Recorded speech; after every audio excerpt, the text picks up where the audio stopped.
جرمنی میں مقیم معروف پاکستانی صحافی اور ادیب مرزا روحیل بیگ کی تصنیف کالم کہانی کی تقریب پزیرائی جرمنی کے شہر کیمنیٹز کے ایک مقامی ریسٹورنٹ میں منعقد کی گئی۔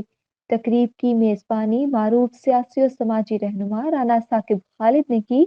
تقریب کے نظامت کے فرائض سید اسد علی شاہ نے ادا کیے۔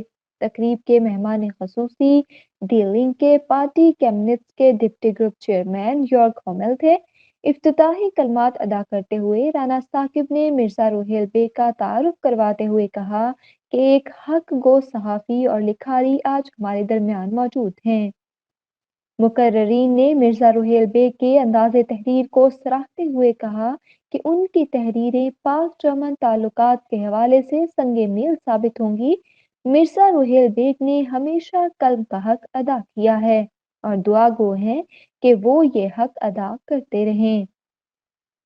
مصنف مرزا روحیل بیگ نے میزبان اور شرکاء کا شکریہ ادا کرتے ہوئے اپنے خطاب میں کہا کہ کتاب کو اہل علم و دانش کا ہتھیار مانا جاتا ہے جس کی طاقت کسی بھی بندوق یا بارودی مواد سے زیادہ ہوتی ہے۔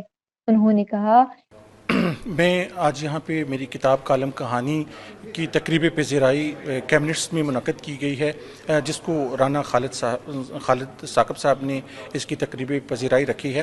میں ان کا تہہ دل سے مشکور ہوں۔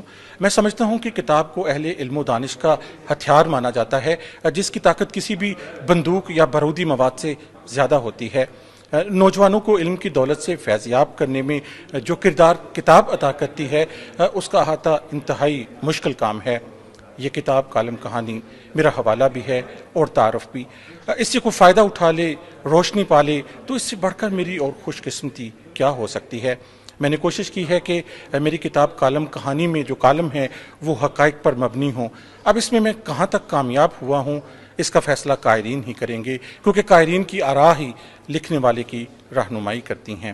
انہوں نے کہا کہ نوجوانوں کو علم کی دولت سے فیضیاب کرنے میں جو کردار کتاب ادا کرتی ہے اس کا احاطہ انتہائی مشکل کام ہے۔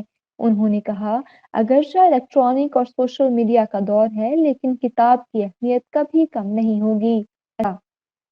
میزبان رانا ثاقب خالد نے کتاب پر اپنے تاثرات کا اظہار کرتے ہوئے کہا کہ میں کتاب کے مصنف مرزا روحیل بیگ کا شکریہ ادا کرنا چاہوں گا جنہوں نے قومی زبان اردو کو دیار غیر میں فروغ دینے کے لیے کتاب کی صورت میں اہم کردار ادا کیا۔